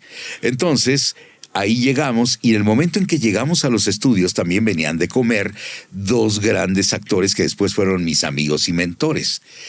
Cuando llegan y saludan a mi papá, Carlillos, ¿cómo estás? No sé qué, lo saluda. Y yo oigo y digo, es la voz de Calimán. Calimán. Mi papá es amigo de Calimán, el hombre increíble, ¿no? Era Luis Manuel Pelayo. Y el otro que lo saluda, Carlillos, ¿cómo estás? Qué gusto. Era la voz del tigre Shere Khan del Libro de la Selva, Carlos Petrel. Carlos Petrel, además de esa versión del Libro de la Selva, que es la iconografía pura, ¿no? Es el sumum del doblaje animado de latino. Disney. Sí. Ahí es el sumum. Sí. Digo, ya después es el non plus ultra, ya no hay más para allá. Sí. Bueno, pues llega Carlos Petrel con Luis Manuel Pelayo, que venían de comer. Nos encontramos ahí con ellos, ya me presentó mi papá con ellos, y entramos a los estudios.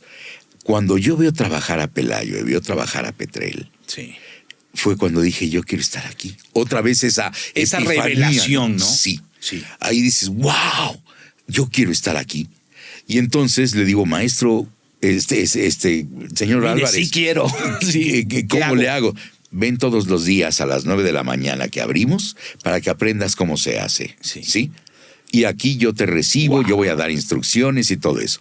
Y empecé a ir todos los días a las 9 de la mañana. Después de dejar a mi hijo en la escuela, me iba yo para la sala de doblaje que conocíamos como Oruga. Sí. Me iba yo para Oruga, llegaba yo, estaba ya a las 9 en punto, y entraba yo con el maestro Álvarez a los proyectos que dirigía él o que dirigía Carlos Hacer Petrel. sala y aprender. Hacer sala y aprender. Y me agarraba el Pelayo, por ejemplo, ¿no? Me decía, ven, joven galán, y me pasaba el brazo por encima del hombro y me decía, mira, yo hago esto para marcar mi libreto y saber las indicaciones. Esto es cuando vas más lento, esto es más rápido, aquí hay aquí hay un calderón, y aquí hay un todo eso. Todo eso me lo enseñó Pelayo. Qué bárbaro. Y Petrel. También, mira, aquí proyectas, acá no proyectas. Si vas a gritar, te echas un poco para atrás para que... Los planos microfonales que son tan importantes, ¿no? Exacto. Sí. Y cuando de repente había 3, 4 actores en el atril, yo me paraba por un lado y les decía, perdonen, ¿no les molesta si me pongo aquí por un lado para ver cómo lo hacen? Algunos decían, no, por favor, allá. Sí, señor. Yo me decía a un lado, o sí, señor. Claro. Pero había otros que me decían, sí, claro que sí, acércate y mira esto y lo otro y aquello. Y te enseñaban, ¿no? Y me enseñaban. Y me decían exactamente cuáles eran sus secretos para hacer bien el trabajo. Qué bonito. Entonces aprendí con Luis Puente, aprendí con Rosario Muñoz Ledo, aprendí con Guillermo Álvarez Bianchi, con Carlos Petrel, con Luis Manuel Pelayo, etcétera. Una serie, la pléyade de actores de esa época que trabajaban ahí en Oruga. Sí. Fueron mis maestros, voluntarios o involuntarios. Claro, y fueron los que te dieron, y te dieron la base del gran actor que eres hoy en día en el doblaje. Imagínate, sacaste de la pura matriz, digamos, de la fuente más icónica del doblaje latino históricamente hablando, ¿no? Mira, vamos a nuestra segunda pausa del retake, querido Carlos. Qué historia tan bonita. Fíjense todo lo que hemos recorrido para llegar a el encuentro con el doblaje, ¿no? Eso... Y yo quiero hacer sé que estamos en la pausa, pero quiero hacer énfasis en esto. En estos tiempos en los que se está tomando la carrera de los actores de voz, a veces un poquito superficial, como que, yo quiero eso, yo quiero hacer vocecitas o yo quiero estar allí. Es importante que ustedes escuchen a través de la historia de Carlos II, que es nuestro invitado de hoy, el viaje, el journey gigante para llegar al primer contacto con el doblaje. O sea, una vida creciendo dentro del mundo de los estudios, luego su paso por el teatro, luego todo su recorrido en la publicidad, su preparación, sus cursos, todo el conocimiento del cine y todo lo demás, hasta que aparece una profesión que luego marcaría su vida. Y ese es solo el comienzo de un proceso luego de profesionalización y de aprendizaje que seguramente Carlos vivió a través de los años. Lo que les quiero decir con este comentario es que no es de un día para otro, es un viaje hermoso, eso sí, y es un viaje que se disfruta mucho, pero hay que transitarlo, hay que recorrerlo para decir, bueno, yo pertenezco a esta industria, yo me hice aquí y sí soy parte de la historia del doblaje. Ese recorrido hay que hacerlo y no se lo pierdan porque es maravilloso, es mucho mejor que el punto en el que uno llega luego. O sea, el recorrido es más divino y se disfruta mucho más. Bueno, pero quería hacer la pausa porque les quiero recordar que tenemos un canal de YouTube maravilloso. Por favor, suscríbanse, compartan, comenten. Quiero agradecer además a la maravillosa gente de Escuela de Nada. ¿Viste qué padre está el estudio, Carlos? Sí. Escuela de Nada. Escuela de Nada es un podcast maravilloso. Me gusta su nombre. Sí, a mí también. Está bien bonito Escuela de Nada. Escuela de Nada. Te enseñan de nada. Exactamente. Seguramente pasarás también en algún momento invitado allí con mis amigos de Escuela de Nada, que han sido nuestra sede y nuestra casa acá en Ciudad de México. Nos han permitido hacer toda esta segunda temporada del Retake acá en México, con Dani en los controles, Alexandra en la producción y también un saludo a todo mi equipo de producción en Miami. Muchas gracias. Recuerden que también tenemos nuestra tienda online gracias a nuestros amigos de Tinta, la certificadora de las grandes voces en América. Buytinta.com/Luis Carreno/ collectibles o /collections. Igual lo tienen acá en la descripción del episodio. Ahí pueden adquirir póster firmados, funcos firmados con distribución para todo México y para todos los Estados Unidos. Así que por favor visiten nuestra tienda online. Ahí hay coleccionables maravillosos y suscríbanse a los diferentes planes que tenemos en nuestro Patreon para hacer del Retake un proyecto sustentable en el tiempo. Y ahora quiero hacer, Carlos, porque el tiempo apremia, ya sabes cómo es esto de los programas. Tienes experiencia, tú también tienes tus podcasts y tus actividades. Y quiero hacer un repaso por tus personajes icónicos, porque no quiero que se me vaya el tiempo sin hacer ese camino tan bonito.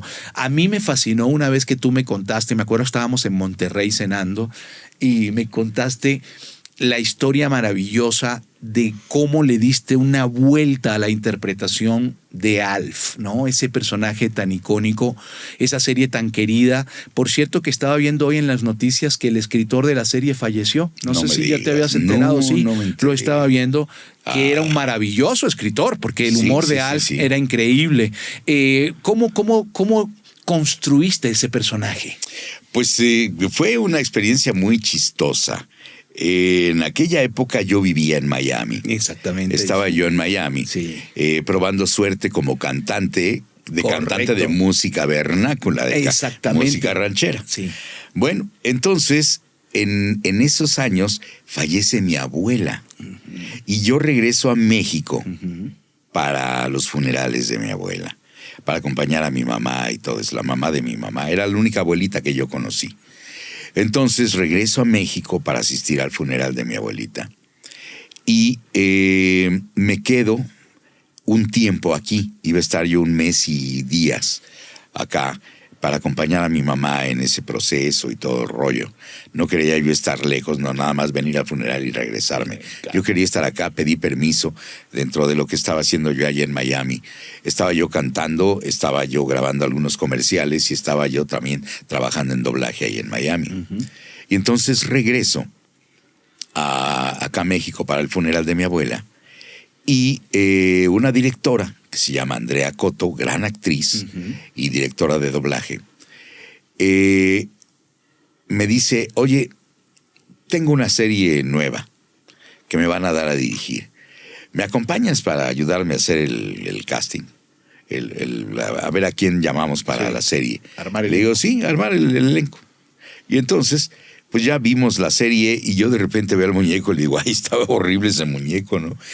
Qué grotesco está y todo. Dice, sí, pero parece que ha tenido éxito en Estados Unidos. Bueno, está bien. Y entonces empezamos a ver todo el capítulo y nos empezó a dar mucha risa, porque era muy bueno el humor de Alf, ¿no? Muy bueno. Y entonces empezamos a reírnos y todo. Y al finalizar el capítulo, me dice, ¿qué te pareció? Le digo, es que está buenísimo. Está grotesco el muñeco, pero está muy simpática la historia. Entonces te olvida que el muñeco es grotesco. ¿A quién me sugieres para...? Y empezamos a ver los personajes, que para Willy, que para Brian, que para etcétera. Y hasta el último dejó a Alf. Pero entonces yo le sugerí algunos nombres. Mira, pues para Willy fue de ser fulano, Pedrito de Aguillón, que fue el que se quedó. Y luego, etcétera. Ahí se armó el elenco rápidamente. Y me dice, y bueno, ¿y para el Alf?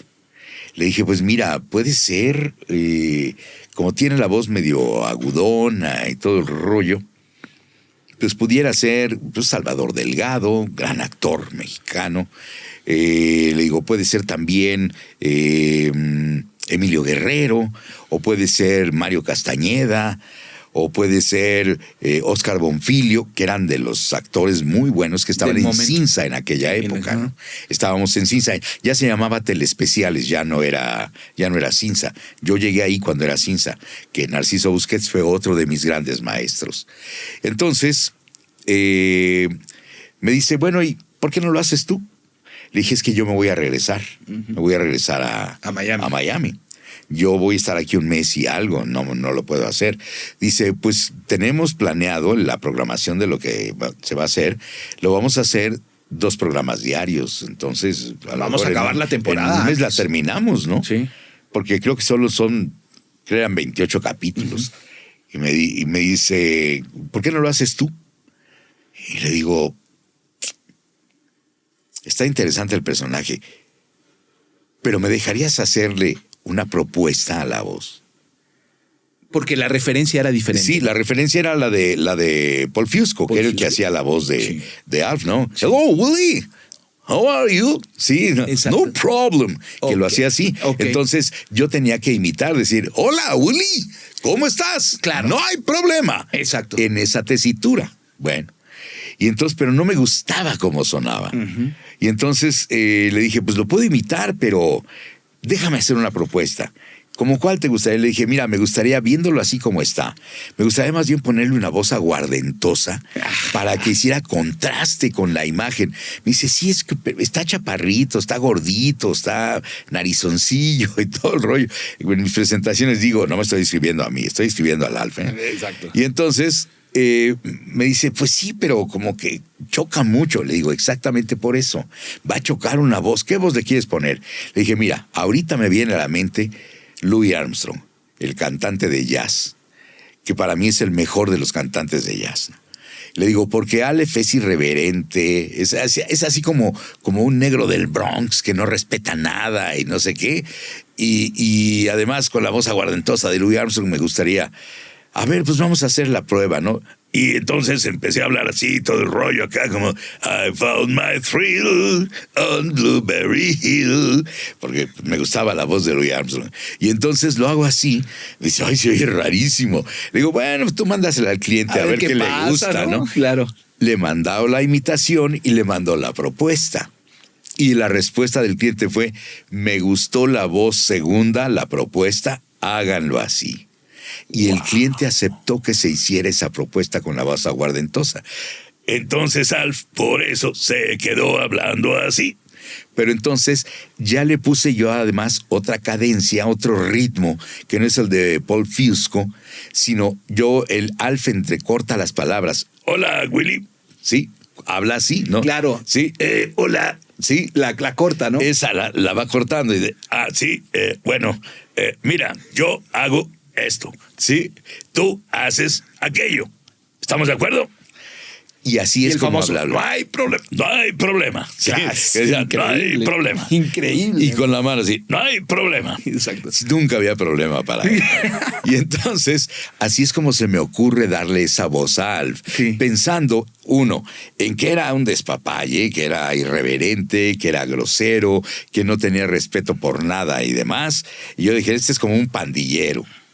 Pero además pienso en la voz de Louis Armstrong y se la pongo.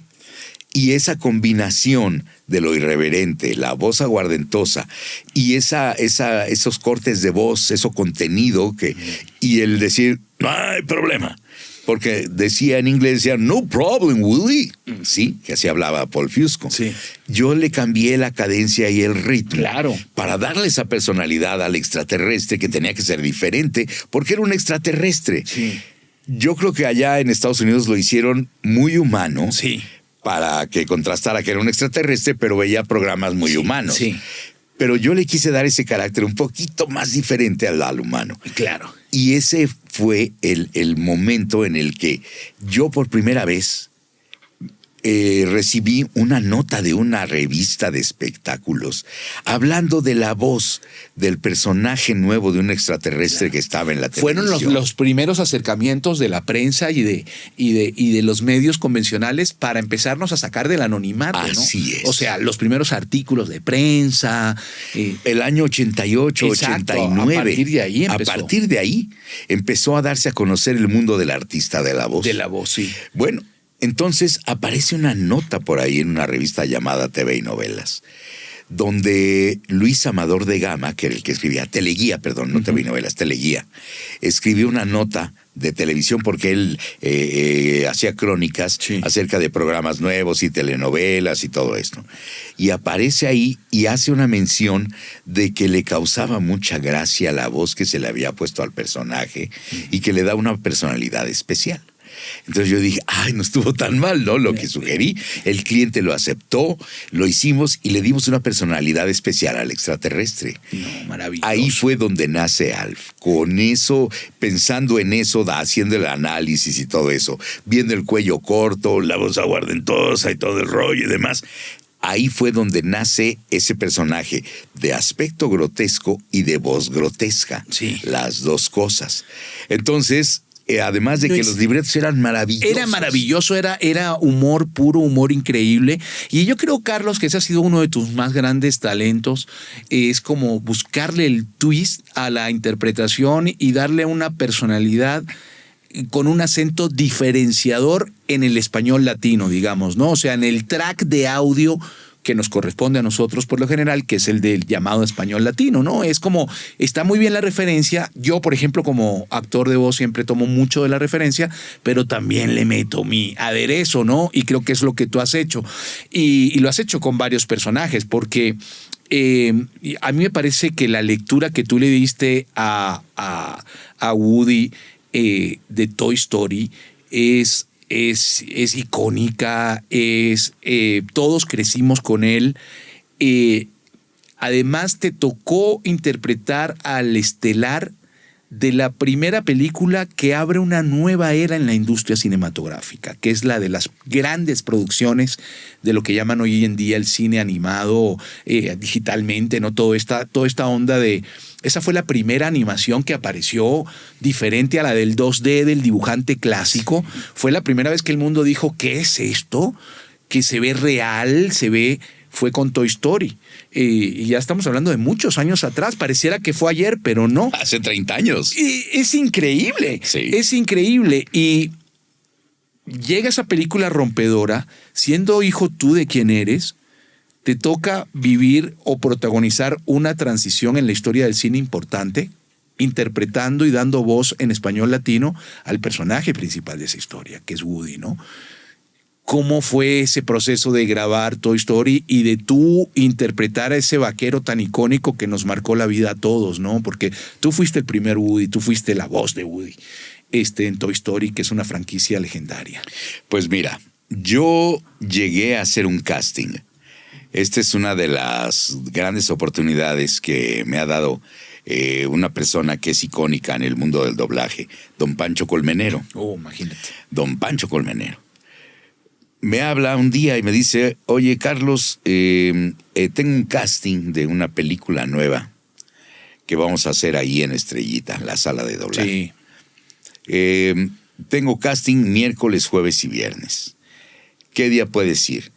Como yo trabajaba mucho en publicidad en aquella época, le dije, pues el viernes, don Pancho, pues ya casi al final, ¿no? Claro, ya en la saqué noche, mis pautas y ya claro. todo el día ya está cubierto.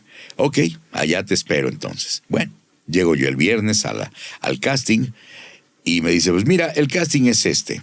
Y aparece un astronauta, Buzz Lightyear. Me dice, quiero que hagas este astronauta. Ya me da la historia de lo que es el astronauta, que si es un personaje así, asado, que es un juguete, pero que se creó realmente el Ranger espacial y todo el rollo. Y su frase icónica es al infinito y más allá, ¿no? Y entonces yo, al infinito y más allá. Me pulí para hacer al infinito y más allá y todo eso. Y dije, ay, qué padre está este personaje, ¿no? Bueno, aunque estaba en línea, todavía no estaba animado completamente. Claro. Venía todo a línea. En trazos, ¿no? Todo eran claro. trazos, sí. Todo era puro boceto y cosas así que estaban ahí puestos, ¿no? Y entonces ya pues hago mi escena y todo el rollo. La escena de abajo en el tráiler creo que era la que hicimos para vos. Y entonces me dice, oye, Carlos, antes de que te vayas, porque ya yo era el último. Dice, ya eres el último con el que cierro este casting.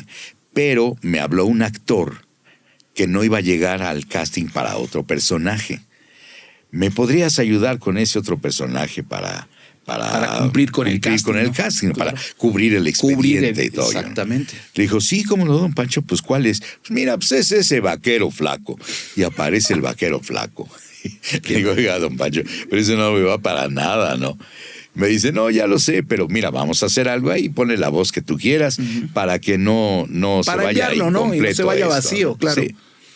Bueno, pues y entonces me pone la escena del tráiler y entonces ya veo y todo, digo, ay, qué bonito está este personaje. Y los juegos de voz y todo el rollo. Yo quería reconocer la voz de alguno de los dos. Yo había reconocido la voz de Buzz Lightyear, pero no sabía quién era exactamente. Me sonaba.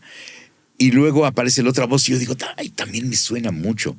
Y entonces es cuando hago el casting Y sobre todo esa escena donde el muñeco le dice, tú eres un juguete, no eres el verdadero Buzz Lightyear, eres un personaje ficticio, un juguete para niños. Exacto. Hasta arriba, ¿no? Ajá. Y entonces hago eso y termino y ni siquiera lo dejé bien en sincronía ni nada. Y le digo, oiga, déjeme hacer una segunda toma. No, está bien así, nada más es para, quieren oír la voz y ya, sí. Carlos, no importa. Bueno, pues gracias, don Pancho, ya me voy. Bueno, ya me voy fuera del casting. Ya me voy. A las 2-3 semanas me hablan y me dicen, oye, te quedaste con el personaje del que viniste a hacer el casting. Yo dije, ya me quedé con la navaja suiza espacial, ¿no? Ajá, el astronauta, ¿no? Sí. Bueno, me dan llamado para el día que era la grabación. Llego y estaba la gente de Disney y ahí estaba Fabiola Stevenson, estaba Javier Pontón, ya estaba ahí don Pancho a las 9, un poquito antes de las 9 de la mañana, ya estaban todos ahí. Y ya llego yo, saludo a todo mundo. Ya conocí a Fabiola y a Javier de muchos años antes cuando ellos vivían en México y se habían ido a vivir a Estados Unidos. Y muy buenos amigos y demás. Bueno, pues entonces, pues vamos a grabar. Y entonces ya me pongo ahí en el atril y de repente en la pantalla aparece el vaquero flaco. Y yo le digo, oiga, don Pancho, pero este no es el personaje. Y me dice, no, pero te escogieron. Y entonces yo me quedo de lado y me acerco con él. Le digo, oiga, don Pancho, pero este personaje no me va, es muy agudo, ¿no? Claro. Y entonces ahí es donde ya yo caricaturizo esto en mis presentaciones, donde digo que don Pancho me dijo ahí, muy tierno, muy amable, muy paternal, me contestó, bueno, puedes o no. De frente, ¿no? Sí, así de, bueno, puedes o no. Le digo, sí puedo. Entonces pone el loop. Sí, señor. Y me fui al atril y empecé a poner los loops. Buscando la colocación, le dije, ¿me dejan escuchar la prueba de voz que porque hice? es una voz muy limpia, ¿no? Muy aguda. Muy aguda, ¿sí? Sí. Que el hombre habla así. Sí, y es una voz muy flotada. Exacto. Y dice, este es mi lugar. Exacto. Y yo soy el que manda aquí. Tú, bueno, bienvenido, pero ¿cuándo te vas? O sea, ese tipo de cosas, ¿no? Es totalmente fuera de mi tesitura normal, que es lo que platicábamos hace rato. Sí. La gente trabaja con su voz normal todo el tiempo. Sí. Esa voz estaba totalmente fuera de mi tesitura. ¿Qué es lo que hablábamos que se ha perdido ahora en la interpretación? Y hacer una caracterización que se oiga natural. Claro. Que no suene a voz de caricatura. Claro. Porque si yo te digo, tú eres un juguete, estoy hablando con mi voz normal, suena y no a caricatura, pero suena natural. Bueno, entonces, pues empiezo a trabajar el personaje y corrió la película, la hicimos toda en un día. Y yo al final estaba enamorado del personaje. Hermosísimo personaje. Tenía todos los matices que cualquier actor pudiera desear de un personaje. Es hermosísimo. Era heroico, era tramposo, era irónico. Es una maravilla. Y la canción de Yo soy tu amigo fiel. Esa no la canté. No la cantaste tú, ¿no? No, la cantó un querido amigo, en paz descanse, un gran cantante y gran talento, llamado Ricardo Murguía, al cual yo no conocía. Qué bonita canción y qué bien hecha. Y muy bien cantada. Muy bien cantada. Pero lo que le pidieron a él, según comentó en alguna ocasión, que le hice en una entrevista también yo, él me dijo que le habían pedido que se apegara a la versión de Randy Newman. Claro. Sí, You've got a friend in me. You've got a friend in me. Pero a mí nunca me llamaron para el casting para interpretar la canción. Entonces yo por eso no la canté. Llamaron a Ricardo, que hizo una maravillosa creación. Sí, porque se fue por otra vía, ¿no? La llenó de calidez, la llenó de... hizo algo. Es un himno esa canción. Pero fuera de cualquier otra cosa, ¿no? Sí. Cuando oyes esa canción, luego te remueve todo. Sí. Niño o adulto, te remueve todo. Sí. Y la forma en que la interpreta él es espectacular. Mágica, es ¿no? mágica. Bueno. Entonces, yo no conocía a Ricardo en esa época. Sí. No me llamaron para el casting porque no pensaron que yo pudiera interpretarla. Bueno, pasa el tiempo y hago la película y me doy cuenta del trancazo que resultó, porque me había dicho don Pancho, ¿sabes qué? Están lanzando esto como un experimento. Sí. Realmente no saben si a la gente le va a gustar esta animación por computadora, ¿no? Sí. Bueno, pues está bien, ¿no? Total, hicimos la película. Viene el megatrancazo, ni siquiera había merchandising de esa película. Yo buscaba el muñequito, no existía, no lo habían hecho porque no creían que fuera a pegar tan fuerte Toy Story. Sí. Pero fue un trancazo, ya después ya encontré el muñeco, fue una locura. Sí. Sí, yo me acuerdo. Bueno, y ya luego vino la 2. Sí, y claro, y ahí hay una historia bien interesante. La 2 también la hiciste tú, ¿cierto? También la hice también yo, la hiciste sí. tú, y luego para la tercera ya hubo una pues cosas que pasan mucho en esta industria que no te creas que no lo quiero tocar, pero no, como se me va el tiempo apretando, no quiero dejar por fuera tu historia con Picoro, pues porque Dragon Ball es... Tú eres el primer Dragon Ball que viene al retake y Dragon Ball es, por supuesto, un documento, yo creo que tiene un capítulo especial en la historia del doblaje latino. Es otra de estas series sorpresivas, ¿no? Esos proyectos que uno hace y dice, es un anime, vamos ahí, lo grabo, y después resulta que se vuelve, yo diría, prácticamente una religión en este tiempo, ¿no? Sí. Prácticamente una religión en el sentido de las legiones de fanáticos que hay en toda América Latina.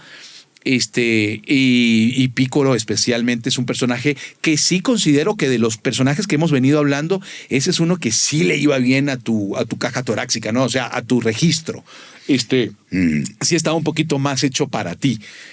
Sin embargo, tiene una cadencia y una manera de hablar donde se ve justamente lo que estamos hablando, ese toque diferenciador, ese toque donde se ve que hay una interpretación y no es simplemente Carlos II hablando. Háblame de Picoro, hermano. Bueno, Picoro llega de una manera muy curiosa. Un día me habla Gloria Rocha, que es la directora de Dragon Ball. Para mí, Gloria Rocha es la artífice de lo icónico que se volvió Dragon Ball. Ella es la artífice de ese fenómeno llamado Dragon Ball, por lo menos en el mundo de habla hispanoamericana. Un día me habla Gloria Rocha y me dice, oye, Carlitos, bueno, voy a hacer una pequeña imitación así de, oye, mijo, ¿cómo estás, Carlitos? Y yo, bien, madrina, ¿cómo te va? Sí, le decían la madrina. La madrina, le decimos la madrina. Sí. Me dice, oye, tengo una serie de esas de muchos trancazos japonesa. Quiero que me hagas un papelito. ¿Trabajas conmigo? Le digo, sí, ¿cómo no, madrina? Claro que sí. Bueno, ya te van a pasar el llamado. Y ya me pasan llamado. Pero me llamaron pasados unos días, me dan el llamado para un personaje que era una momia. La momia de Uranai Baba. Entonces llego yo y hago ese papel chiquito de la momia, de todo el rollo, que es cuando Goku está pequeño, todavía tiene cola y demás, que lo hacía Laurita Torres. Y entonces lo empieza a apretar con las vendas. Y él empieza a apretarlo y le dice, se me ocurre a mí, que te aprieta la faja. Y ja, suelta la carcajada, Gloria. ¿Cómo dices eso? Digo, se me ocurrió una madrina, nada más. Bueno, déjaselo, que se quede. Y se quedó. Entonces, bueno, y me permitió siempre la madrina, me permitió siempre hacer algún chistorete o alguna cosa así, que se le ocurre a uno cuando está ahí en el momento. De repente se te ocurren cosas. Y esto yo lo aprendí de varios de mis maestros. Esto lo aprendí, por ejemplo, de Jorge Arbizu, que era muy ocurrente, de Salvador Nájar, que era muy ocurrente, de Víctor Alcocer, que era muy ocurrente. Esos actores que son ahora íconos, porque Jorge Arbizu, bueno, la voz de Benito Bodó, que es Jorge Arbizu, del Superagente 86, ¿no? El Tata Arbizu. Luego Víctor Alcocer, la voz del oficial Matute, hablando de Don Gato. Sí. Julio Lucena, la voz de Don Gato, que fueron compañeros con los que yo trabajé, donde me llevó a trabajar Víctor Mares, sí, que trabajaban en un estudio que le decíamos Tenis, que era de Carlos Salgado, ese estudio, un estudio pequeño, pero ahí dirigía Víctor Mares, otro de mis grandes mentores y amigos, un gran talento y un gran ser humano, Víctor Mares. Entonces me lleva a trabajar ahí. Y yo aprendo de estos monstruos del doblaje, a la improvisación y a las ocurrencias y todo. A darle ese toque, ¿no? Ese toquecito especial. Ponerle salerito. Así es, un tantito que le pones tú, que para pimentita. Un pequeño sellito que dejas tú. Sí. Bueno, lo aprendí de ellos, ¿no? Chavanaja, Víctor, los dos Víctor, etcétera. Bueno, entonces se me ocurre decirle una tarugada así. Me dice, no, que se quede, está bonito.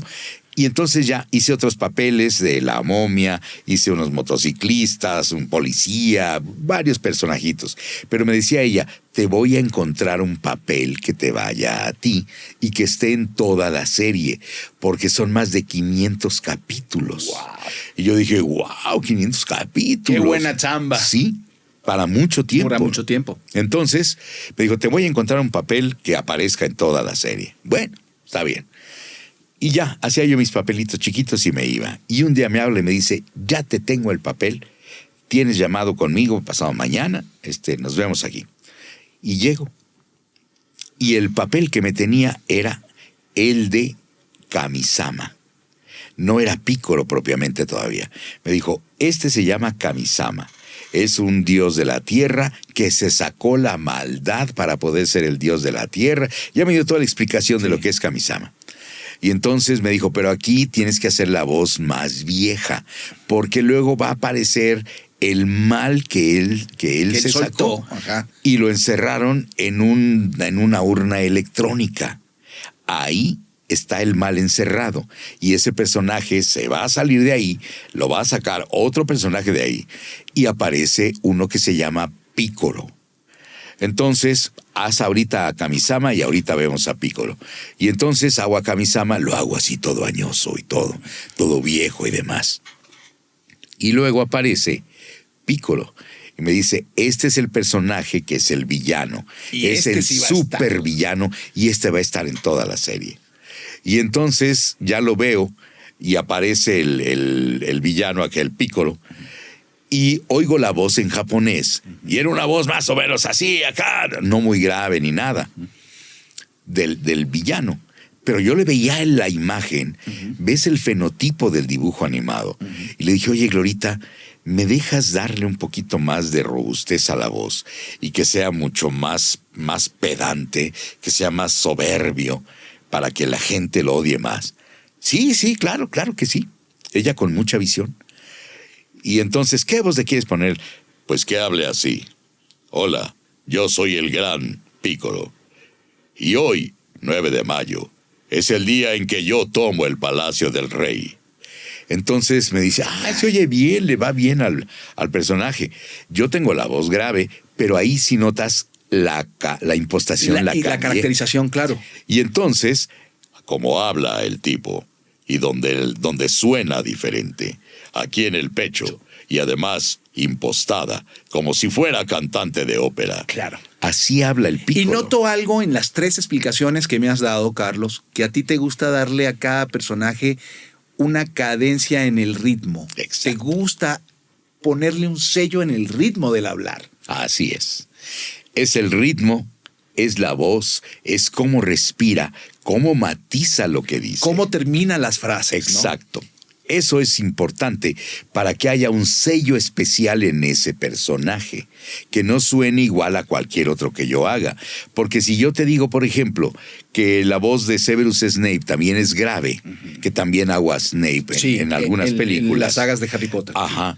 Yo no lo hice en todas las películas. Hice 3 nada más, la 1, la 3 y la 5. Y entonces, yo le doy esa cadencia al personaje de Piccolo, porque tiene que ser soberbio, y como deja caer las palabras, tienen que sonar en el pecho. Yo soy el rey demonio. Mi nombre es Piccolo, y tú no me hagas reír, Kamisama. Así de soberbio y de despectivo y todo. Piccolo, por favor, no lo hagas. Que es Kamisama, que ahí se ve atemorizado y todo. Entonces, me da esos 2 personajes y de repente en un llamado me dice, vas a echarte este otro que aparece también aquí. Y aparece Mr. Popo. Y entonces digo, ay, madrina, hablan los 3 ya me juntos, está poniendo ¿no? Mucho ¿Sí? Sí. Y entonces, sí, pero tú puedes. La madrina, de verdad, con una visión, ella sabía la capacidad de cada actor. Sí. Ninguno de los personajes que están en Dragon Ball Z y Dragon Ball GT fue que llegara por casting. La madrina dijo, tú. Ella seleccionó a cada uno de los personajes. A cada uno. ella con una visión de verdad extraordinaria. La tuvo clara, ¿no? Pero no hay otro Vegeta que René García. No hay otro Goku que Mario, no hay otro Krillin que Lalo. Sí, no hay, sí. O sea, dijo esto, no hay otro Mr. Satan o otro Cell. Perfecta, ¿no? Milk, el Bulma, todos, ¿no? Ella sabía quién iba exactamente al personaje. Y entonces me dice, échatelo tú también. Y yo, híjole, a ver, pues chaparrito, gordito, turco. Bueno, pues vamos a probar una cosa así. Y entonces me dice, me gusta. Dice, sí, ponlo así. Y entonces por eso es que Mr. Popo habla así. Que es como ese espíritu así medio hindú, ¿no? Medio turco, medio acá, exacto, sí. Medio pero no se sabe exactamente de dónde, ¿verdad? Y con la vocecita sí que le iba al hombre gorditos. Entonces lo hago y a veces me cruzaban los cables, no te creas. Claro. Hacer las 3 voces al mismo tiempo en el mismo loop, sí. Porque en aquella época no teníamos canales. Sí. Nada más lo hacías en el mismo loop y le ibas cambiando la voz a como Dios te diera la capacidad. Y al momento, ¿no? Sí. Entonces, claro. Bueno, total, grabamos así. Así es como llego yo a hacer a Piccolo. Y Piccolo va teniendo una evolución muy bonita. Muy bonita. De ser el supervillano a cuando muere.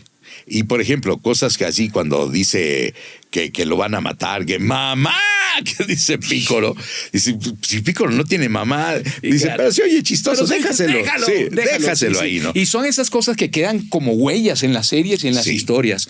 Bueno, nos vamos a la última pausa de nuestro episodio de hoy, Carlos. Yo les voy a decir una cosa, ha sido de los episodios para mí más difíciles de hacer como conductor, porque siento que en una historia de vida como la tuya y una carrera como la tuya, no hay espacio televisivo posible. Habría que hacer una serie de episodios, porque aquí se quedaron por fuera infinidad de personajes, infinidad de historias, pero bueno, esto no se acaba, todavía pasamos al tiempo del Patreon, pero no quiero irme al Patreon sin agradecer por esta maravillosa temporada que hemos tenido en Ciudad de México, a mis amigos de Escuela de Nada, a Dani que ha estado ahí en los controles, a Alexandra en la producción, a este maravilloso estudio.